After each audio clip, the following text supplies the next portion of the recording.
There was a massacre. The type of person that created this murder is a devil. Newlyweds, brutally gunned down. This is something very personal. A lot of rounds were fired at them.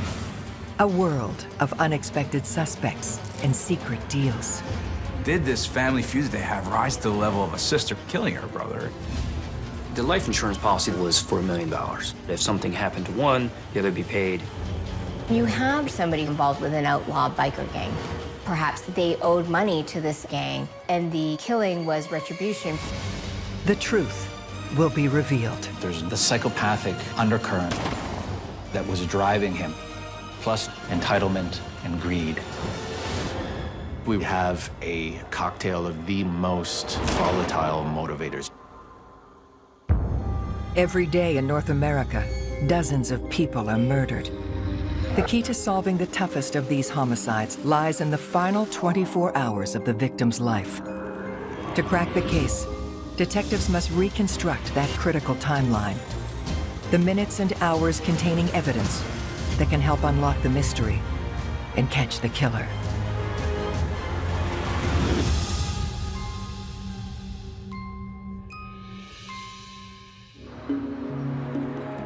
Wilmington, Delaware, the largest city in the state, where some of America's wealthiest entrepreneurs live as modern-day royalty. The DuPont Chemical Corporation was founded right on the banks of the river here. And Wilmington became sort of a prosperous little small city. It's still a city with a lot of wealth. And in the suburbs of the city, there's some of the richest people in the world. Wilmington's also on the corridor of I-95, so it's on a pipeline of drugs. So consequently, there's a lot of drug gangs that popped up. Wilmington itself has gotten some negative press. It was recently referred to as Murder Town in a Nationwide article. Wilmington was the third most violent city of its size in the country. But it's really based on 4 small neighborhoods. If you go there at night and you're involved in anything illegal, your life could be in jeopardy. Early one Sunday morning, Wilmington's violence crosses over into an unexpected part of town, the Paladin Club condominiums. Newcastle County 911. I just heard arguing, and the last thing I heard was "what the F," and then 3 gunshots. Newcastle County 911. We need help. My neighbor is laying on the ground.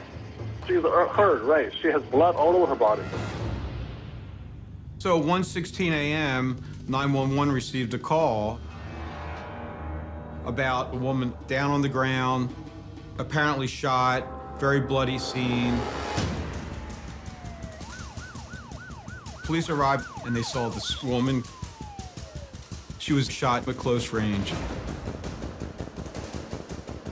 She was shot 4 times. She was shot in the face and other parts of her body. The victim is 39-year-old Olga Connell. Olga is this sweet, very striking woman. She's outgoing. She likes to socialize. She grew up in Russia, in this coastal city. In her mid-20s, she decided to come to the United States. At the crime scene, police soon make another grisly discovery. There's a male off to the left of the front door. He was lying face down, clutching his cell phone. He had multiple gunshot wounds, and there were cartridge casings around his body. With close proximity to the cartridge casings, you could tell that someone stood over top of him and fired. The second victim is Olga's husband, mechanic and entrepreneur Joe Connell. My Joey, he was a sweet boy. Joey was very active. He was interested in so many things growing up. He had a wonderful personality. He made everybody around him happy. He was special. The Connells are newlyweds who got married 3 months earlier. Joe was a rugged motorcycle driving mechanic who liked to eat takeout all the time. And then he met Olga, who was sophisticated and gorgeous and liked to go out to restaurants and fancy stuff. So they blended that. She would do what he liked to do.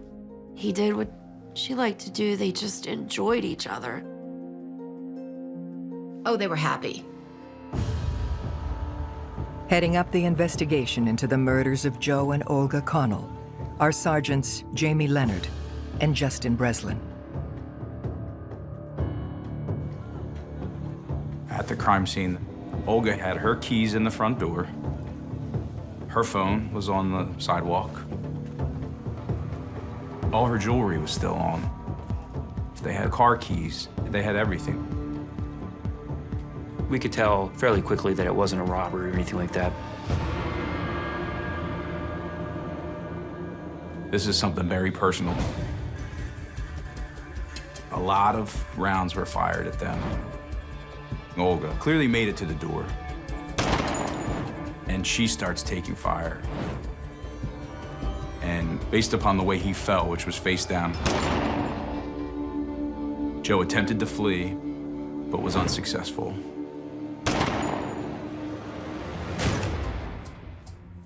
There was 2 different calibers of ammunition. It was 9mm and .22 caliber ammunition. It definitely means 2 different weapons. But whether or not there were 2 shooters remains to be known. This is often the telltale marker of what we call a team killing, which is 2 or more people united in a single act of murder. This wasn't something that just randomly happened. It was something that appeared to be planned. There's an empty parking spot directly in front of their building. And in that parking spot, off to the side, there's a live round of ammunition. So was the shooter parked in this parking spot? And if they weren't, why didn't Joe and Olga park directly in front of their building? Because it had been raining. So the natural deduction in that was that this particular spot was occupied by the person or people responsible for this. This case was unique in the sense that there were 2 victims. We deal with and have seen drug-related killings or killings that were the result of a robbery gone bad. But the manner in which they were shot is not something we customarily see in here, and that is an execution. They were executed in front of that building. Someone came there to do a specific task, was successful in that task, and then fled. To find the Connells' killer, detectives will need to reconstruct the final 24 hours of their lives. So police know that between 1:16 a.m. and 1:19 a.m., there were the sounds of gunshots, and that provides a window for when this might have occurred. Timelines are important, generally speaking, because they give you a starting point. We have the homicide of Joe and Olga Connell, and then we work backwards. And in working backwards, we need to figure out who Joe and/or Olga were talking to, who they might have been with, who they had seen before they were killed. To help fill out the couple's final hours, investigators speak with Joe's mother, Mickey. Olga was going to be 39 years old. So that night, they went to dinner with some of their friends. There was food, there was drink, and it was, all their close friends. Everybody left around 12:30, and then Joe and Olga hung around for a little bit. Maybe they had a last drink, and they left around 1 o'clock. Detectives ask Mickey if she knows of anyone with a grudge against Olga or Joe. She offers up an unexpected tale of bitter sibling rivalry. I have 4 children, and everyone grew up in Delaware. Kelly is the youngest, then comes Joe. I was closest with Joey growing up. He was a jokester, prankster, did a lot of pranks to me. I grew up always knowing Joey was the favorite. It just is how it was. He got everything he wanted, no matter what it was. It was always given to him.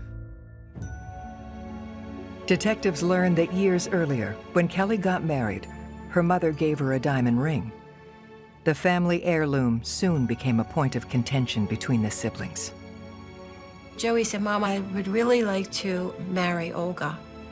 And I was wondering what you did with your ring. I said, I gave him to Kelly. And he said, do you think you can get him back from Kelly? So I got the ring. I gave it to Joe. So I didn't see where Kelly would really need that ring at that time because she's divorced. And Joey asked me, and I would do anything for Joey.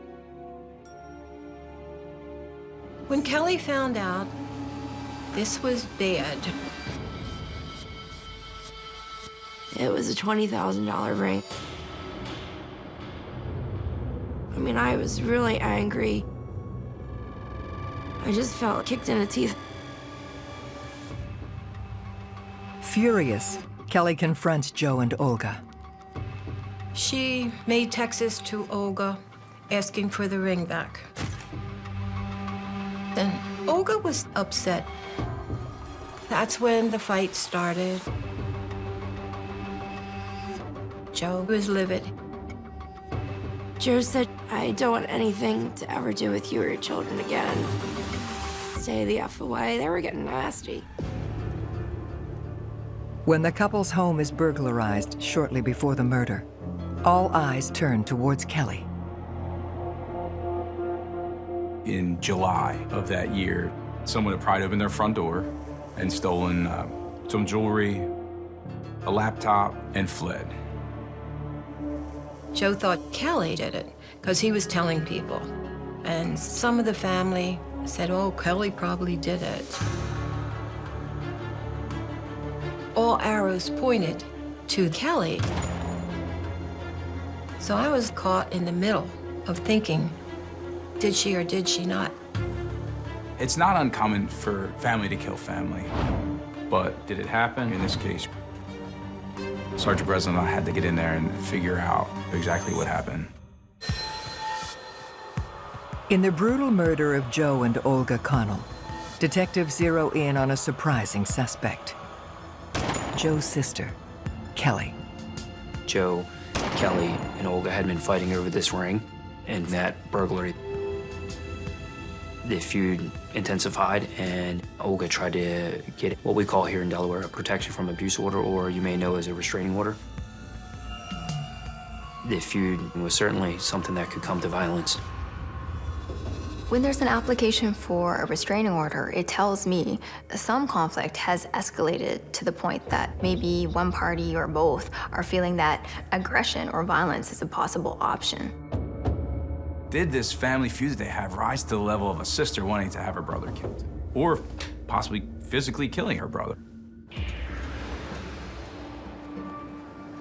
Detectives bring Joe's sister, Kelly, into the station for questioning. Kelly's reaction when we told her what happened to her brother, it weighed heavy on her. We would have to go through 15 minutes allowing her to compose herself every time we talked to her. But her reaction could be faked. With suspicion swirling around Kelly, police ask about her whereabouts the night of the murders. I'm home recovering from surgery at this time. I'm just home, focusing on me, focusing on my kids, brokenhearted that Joey's not there for me. Detectives dig into Kelly's story to confirm whether she's telling the truth or lying. We learned that just prior to her brother's death, Kelly had had a medical procedure done that kind of rendered her not necessarily bedridden, but she didn't go out of the house very often. She was weak, she was tired. We're looking through her phone and see she's communicating with people that night, telling them, hey, I'm at home tonight, or yeah, I'm not leaving the house. And also, GPS tower locations show that she was where she said she was. On top of all that, we know she had no means to pay someone to do this. This double homicide, if it was a paid contract, it's not cheap. At this point in time, Sergeant Breslin and I were confident that Kelly's not the driving force behind the death of her brother and his wife. Before leaving, Kelly reveals there's someone she's always been suspicious of. Joe's business partner, Chris Rivers. Kelly was not fond of Chris Rivers. She had nothing good to say about Chris. Chris and Joe partnered at this one shop called CNS Automotive. Chris bought this old Jiffy Lube, and he converted it into a high-tech auto repair shop, and it was very successful. Joe goes to work at the shop. Joe was a good mechanic, and he's reliable, and Chris asked Joe to be his partner. Looking for answers, detectives bring Chris Rivers down to the station for questioning. Talking to Chris Rivers, you could see that he was visibly nervous. He was breathing heavily, and you could see his pulse in his neck. We told him we were there to speak to him about his business partner. Early this morning, we received a call about a shooting in Paladin Club, where Olga and Joe live, and both of them were killed. Are you serious? Do they know who did it? Chris's reaction to Joe and Olga's death raises a red flag. Genuine grief just didn't really manifest itself at all. I gave him a minute, kind of stepped away and watched from the monitoring room to see if maybe it's just because there's just like machismo. He doesn't want to break down and cry in front of me. It just never changed. It was this fake, repetitive, oh my God, oh my God. Oh my God. It varies case by case. What reveals a suspect who's actually committed the crime will sort of unveil for investigators. Some will go too far, will go over the top, excessive grief. Some become too restrained. Everyone deals with grief differently, so you don't want to focus too much on a grieving person's behavior. Despite his odd reaction, Chris is forthcoming. He told us Joe had done a little time in prison after an incident at a bar where he brandished a shotgun. He was convicted at a jury trial of firearms charges, some aggravated menacing charges, and ends up with a mandatory prison sentence. After getting out of prison, Joe tried to turn his life around. Joe was attempting to do everything right. He got this job. He's staying out of trouble, by all accounts. There's no record of him getting into any sort of probation trouble after his initial prison term. He seems to be on the right track. But Chris says, as the business grew, the partnership started to fall apart, especially after Joe hired Olga as their receptionist. He then goes on to say that Olga works there too, and they're always together, and they leave early together. Ultimately, Chris says that Joe had become a problem around the shop. He wasn't pulling his weight. He wasn't working full hours. So you said he wouldn't come to work. What was his explanation to that? He said he had stuff to do, running around, had meetings to go to with Olga. I mean, whenever I wasn't there, I'd still hear stories, people stopping by, he disappearing. With tension at play between Chris and Joe, detectives ask him where he was the night of the murders. Now we need to kind of establish this timeline. When's the last time you spoke to Joe? When's the last time you guys had met up or you socialized? So he begins to give me more or less a play-by-play of his whereabouts. Chris was supposed to show up for a celebration of Olga's birthday. However, Chris never showed up. He never made it to the bar. He was late getting done from work. And then he had to get his child's mom dinner. Then he says that he went home. So I asked Chris for times, are you having any communication with him back and forth? He said, yeah, we were texting back and forth related to, are you coming down to this party? According to Chris, at 11:38, Joe texted, saying he and Olga would only be out for another hour. So Chris decides to stay home for the night. Chris said that he was home, and he said that he had surveillance to support his alibi at the time of the murder. So you go from the shop to your house, or? I have video at my house. Oh, you do? Okay. What time do you get to your house? I'd say around 11 o'clock. Chris told us to take my surveillance cameras that I have both inside and outside of my house. Detectives dig into Chris's alibi for the night of the murders. So we have more or less this timeline from surveillance cameras and Joe's phone that shows this communication between he and Chris. We talked to his child's mother, who said, yeah, he came in about 11 with dinner. We had good, quality, credible information. Chris was home when Joe and Olga were killed. That was clear. He got home about 11, and he left the following morning. With his alibi confirmed for the time of the killings, Chris tells police he has some information he's been holding back. Chris says that Joe used a lot of steroids. And Joe sells steroids from my shop. Chris says to me, it makes me mad, and I'm angry about it, and I confronted him about it. And he ultimately says to me, I don't want these guys coming after me. And I said, what guys are you referring to? He's like, well, this has got to be about steroids. As detectives consider that the murders could be related to Joe's illegal side venture, Chris makes his most startling disclosure yet. Chris had offered up that Joe was involved with or a member of a outlaw motorcycle club called the Pagans. Chris had suggested that maybe the Pagans could be responsible for this. We look at the fact that, one, that Joe and Olga were executed. Two, we know now from Chris that Joe was selling steroids. And now enter this outlaw motorcycle club. So there's always questions when you hear somebody who's involved in illegal activity and also involved with an outlaw biker gang. Perhaps they owed money to this gang, and the killing was retribution for the debt owed. For what we know about their organization. Killing, drug dealing, all these things kind of fit in with the way they operate.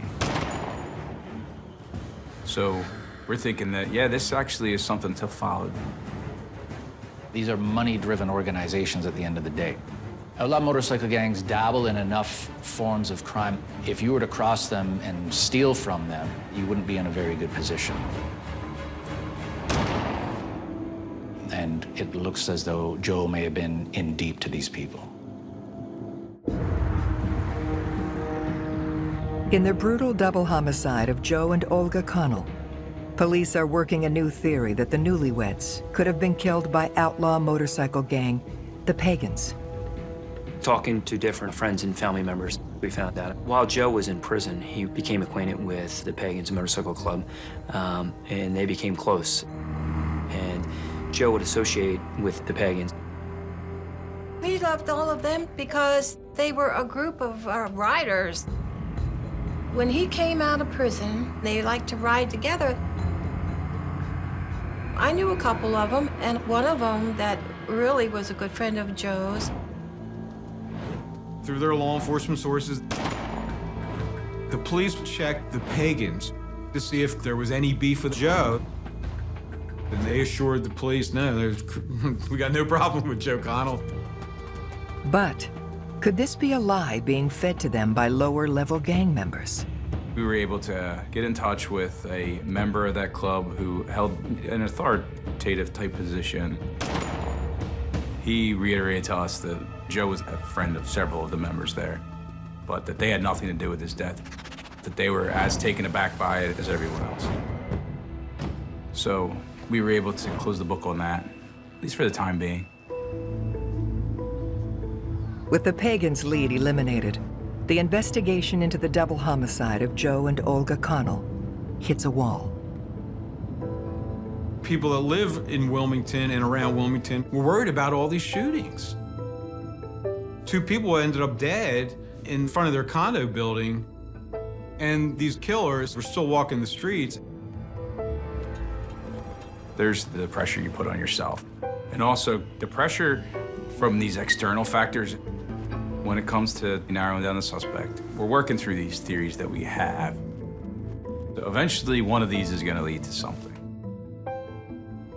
This is really where commitment and staying focused and having a homicide team that mutually trusts each other is so important. At the end of the day, you are working for the victim and the victim's families. Police widen the scope of their investigation, looking at anyone in the Connells' lives they may have missed who had motive to want them dead. We also sent out a media request saying, hey, anything you guys know about these people, can you please call us? And we were getting anonymous tips about a guy named Harry. He knew Joe. He would be up at CNS Automotive, Chris and Joe's auto shop from time to time. Searching Harry's name in their database, detectives discover he has a long rap sheet. Harry Cook does have, in fact, a history with criminal activity. And also, he lives really close to the scene of these homicides. So we focus our attention on him. With Harry in their crosshairs, police haul him down to the station for questioning. It started off a little adversarial, and Harry Cook tells us, I'm not speaking to you. We need to figure out what's happening and figure out his whereabouts around the time of this homicide. We ultimately end up with a search warrant at his house and his phone records. But there's nothing that's really out of the ordinary. The search doesn't turn up anything connected to the murders. Looking for information, investigators question Harry's girlfriend. And she says, look, I don't really know a lot about Harry's business dealings, but I do know on the day that Joe and Olga were killed, Harry was in Pittsburgh. He went up there with some friends to watch a Steelers game. So we trekked up to Pittsburgh, found him on video, and realized, okay, this guy has this alibi. Once Harry is cleared as a suspect, he agrees to cooperate with detectives. He was really forthcoming with information about what he knew. He told us that he was an investor in CNS Automotive. He invested over $150,000 into that business. He told the police, Chris is always looking for partners to put cash infusion into the shop. His father had put $325,000 into the business. Detectives question why Chris Rivers, who's running a successful business, would be in need of so much cash. Harry said that Chris was blowing through money because he was buying drugs. He's spending, by some accounts, like $4,000 a week just on prescription painkillers. He was doing a lot of them. 100 oxycodone pills like twice a week, and sometimes cocaine. So Chris had a very expensive drug habit, and he had a habit of not paying his bills. He had debts, and he owed a lot of people a lot of money. He always told everyone Joe Connell was spending everything, living lavishly, going out to eat, buying expensive Mercedes. Where in actuality, Chris Rivers was the one spending all the money. As investigators comb through the automotive shop's financials, they make a crucial new discovery. We found out there was a large insurance policy that Chris and Joe Connell placed on one another for the business. So they essentially insured one another. If something happened to one, the other would be paid. The life insurance policy that Chris Rivers had on Joe Connell was for $1 million. Chris is reported to have a significant debt. It's possible that he could resort to desperate measures in an effort to pay this debt or to obtain even more financial resources. It certainly wouldn't be beyond the realm of possibility for somebody to kill to obtain that money. Police can now see a clear motive for Chris to kill his partner, Joe: money. Harry said that several months before, Chris was visibly upset. He'd been crying, he was angry, and he went on about how Joe was taking money and Chris couldn't pay the mortgage and he couldn't buy food for his kid, and kind of like doom and gloom. Chris had been bad-mouthing Joe a lot. Then Harry says that Chris makes this really odd comment to him. He says, I'm just gonna have Joe killed. After a series of false starts and dead ends, investigators circle back to a previous suspect in Olga and Joe Connell's murder, Joe's business partner, Chris Rivers. Chris Rivers was interesting because there was money and greed, drugs, but we have good information that he is at home when the homicide happens. You always have to keep that in your mind, that I don't want to get too far down this rabbit hole when we should be over here, looking at other possibilities. Looking for evidence connecting Chris to the Connells murders, police conduct a search of Joe and Chris's automotive shop. We find steroids in the shop. And then Chris comes back to our police station. Chris Rivers described the steroids that were at the shop as being Joe's. He specifically told us that they were there. Then he said, I told him to get that stuff out of the shop, but he keeps selling it. And the decision had been made amongst us that we're going to charge Chris with the possession of these steroids that were in his shop. So I inform him of that, and he requests an attorney and says, I'm not talking to you anymore. With Chris refusing to talk, investigators subpoena his cell phone records. They uncover calls and text messages deleted around the time of the Connells murder. We have Chris's call detail records, who he was calling, who he was texting. Chris had deleted a lot of communication between he and an unknown phone number. We learned that that number is associated with a guy named Joshua Bay. Joshua Bay and Chris Rivers texting back and forth prior to the homicide. Digging into Joshua Bay's background, investigators learn he has a checkered past. He's a felon who had gun convictions. Most recently, he was on probation for passing counterfeit $100 bills at the casino south of Wilmington. When you look at the cases in which he was involved in, he always made some sort of deal. He always offered up some sort of information to help him. And we thought maybe that would be beneficial to us. Detectives hauled Joshua Bay down to the station for questioning. The first time I talked to Josh, I just want to know, hey man, how do you know Chris Rivers? Do you know Chris Rivers? You know, we couldn't even get past that. No, I have no idea who he is. Then he said, oh, he's my mechanic. Okay, why were you talking to him at 11 o'clock at night on the 21st? I must have butt dialed him. So they go to Bay. Well, why did you call him several times the night of this murder? And he called you too. Bay comes back and has another story. So the police say, well, no, that's not true either, is it? He essentially lied repeatedly to Sergeant Leonard during that interview. And he was charged with providing a false statement.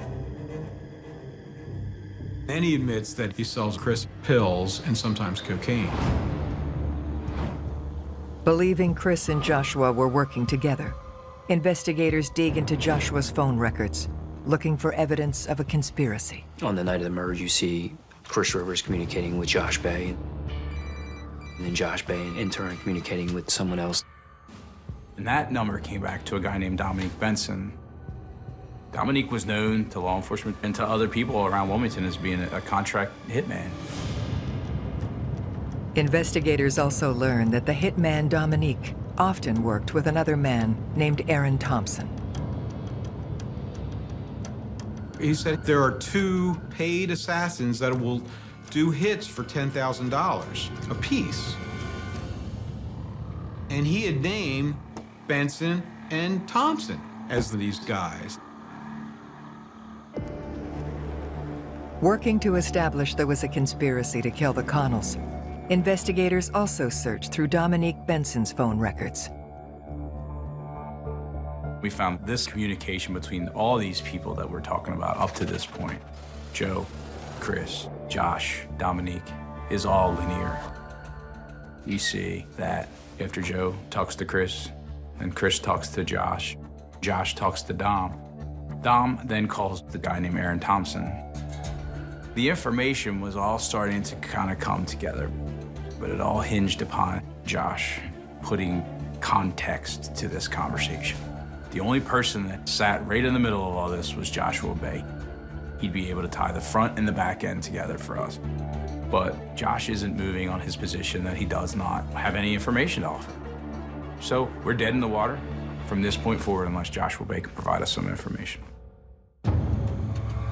Investigators suspect Olga and Joe Connell were killed in a conspiracy, masterminded by Joe's business partner, Chris Rivers, to collect on a $1 million life insurance policy.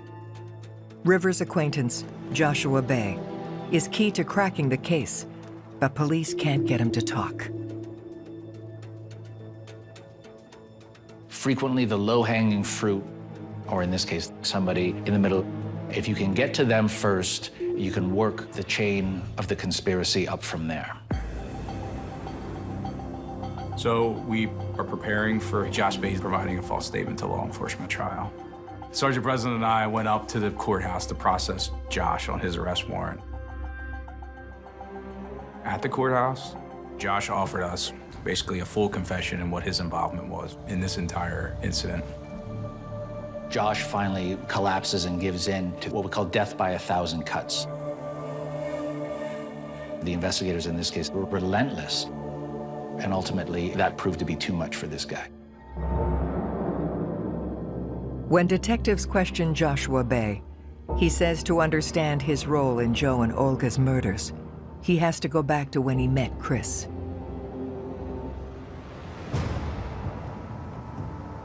From time to time, you go to CNS Automotive, have his car worked on. Josh had been in a car accident, had been prescribed oxycodone. Chris says something to Josh to the effect of, hey, do you sell those? Josh says, yeah, these are prescribed, but I can get you whatever you need. So they begin to forge this relationship based solely upon the sale of drugs. Over the years, Chris starts confiding in Joshua about his business partnership. Chris says Joe steals money. Joe doesn't come to work. Joe drives fancy cars. Then Chris asked Josh something to the effect of, hey, you know anybody that could take him out? And Josh says, I was a little taken aback. I'm wondering if they're trying to set me up. So I laugh it off. And a couple months later, Chris says, no, I'm serious. What are we talking about? I'll pay whatever. Chris and Josh go back and forth on price. And Josh tells us that he went so far as to ask Chris, well, why do we have to kill Olga? And he says that Chris said, I don't know what will they have. I want to make sure she doesn't get half this business. They ultimately decide that Dominique's going to do the killing with Aaron Thompson. From that point on, Joe and Olga became more or less hunted. Joshua reveals that prior to the murder, Chris orchestrated the break-in at the Connells' home, then worked to shift the blame. He had Josh Bay burglarize Joe's home. And then Chris had a burner phone. He was sending these threatening texts from me to Joe and Olga to the point where they tried to get a restraining order. Chris was fueling this fight between Joe and I. I didn't know all this was going on.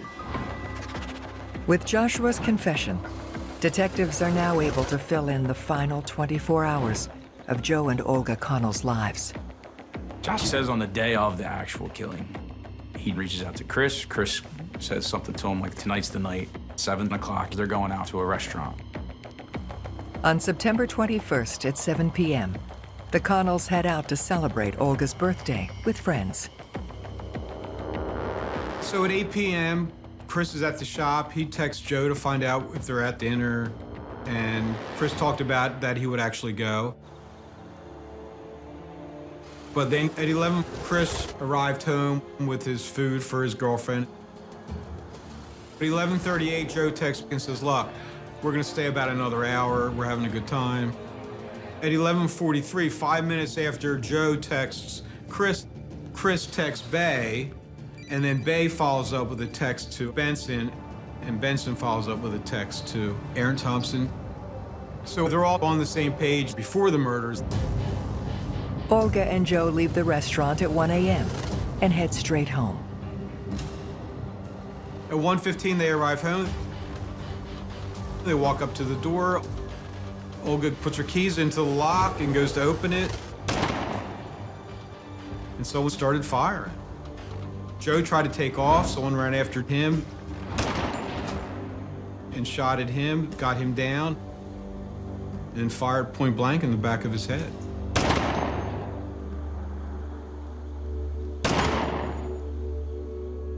It was horrible. He died hating me. Yep. It's the worst. My family really believed for a long time that I had something to do with this. That really hurts me. It was awful. Chris had all of us fooled. At the end, he took the heart of our family away from us. Joshua Bay, the middleman, pleads guilty to conspiracy and is sentenced to 5 years. Hitman Aaron Thompson is convicted of 2 counts of first-degree murder. He's sentenced to 2 life sentences, plus 45 years. His partner, Dominique Benson, receives 5 years for conspiracy. These guys were foolish enough to use their own phones. But thankfully for us, they did, because taking the evidence that we have and meshing them into this timeline, we were able to push the whole thing together and see it through to successful prosecution. Finally, mastermind Chris Rivers is convicted of conspiracy and 2 counts of first-degree murder. He's sentenced to 2 life sentences, plus 50 years. This crime, I think, speaks to, number 1, the psychopathic undercurrent that was driving him. But number 2, entitlement and greed. And there's really no other way to slice it. I want people to remember Joe and Olga and about the tragedy that happened to them and how horrific it was. It was a massacre. I want everybody to know that the type of person that created this murder is a devil. It's good to know that there's some sort of closure for their family. It's not hanging unsolved, but it'll never heal the wound of it all. When you love somebody, make sure you tell them you love them. Make up with everybody. Don't go to sleep angry. You might never get the chance again. You know, to tell them you love them. That's a hard thing to deal with. Kelly and I are very close now. Went through a whole lot, and thank God. But we missed everything about Joe and Olga.